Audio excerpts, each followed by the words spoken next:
Hey, what's up guys? So recently I've been getting a lot of questions about what my settings are, so in today's video I'll be going over that. Starting off with my video settings, for window mode I use full screen because any other mode creates input lag. I leave my frames uncapped. For my resolution I use 1440 by 1080 because I feel like this is the best balance between being too stretched and not being stretched enough. For my view distance I leave it on epic so that everything can render in, but all other settings are off or low so that I can get higher FPS.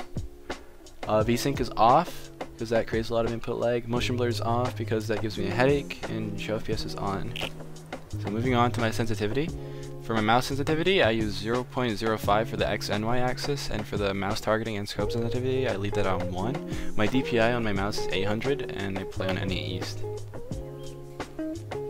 So moving on to my input settings, most of my keybinds are standard except for the building. So my walls and my floors are my side mouse buttons, my stairs is Q, my roof is F, my trap is T, and to repair I use V.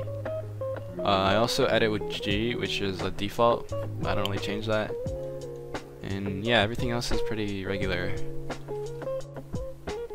So yeah, that was my in-game settings, and now I'll move on to my peripherals and everything else I use. Moving on to my peripherals, for my mouse I use the SteelSeries Rival 310. I actually really like this mouse. It's only 92 grams and also has a really good feel. The sensor is also one of the best on the market right now, so I really suggest you guys check this mouse out if you need a mouse. Moving on to my keyboard, I use the Corsair K65. It's a pretty old keyboard. I've had it for a few years now, so it's nothing special, but I still use it. And for my mousepad, I use the Rollcat Kanga XXL. It's a pretty good mousepad. It's smooth, thin, and good quality.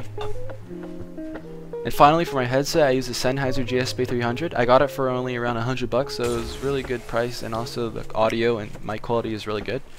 I've been using it for around 2 years now, so it's definitely well built. And for my PC specs, I have an i7-7700K for the processor and an RTX 2060 for the graphics card.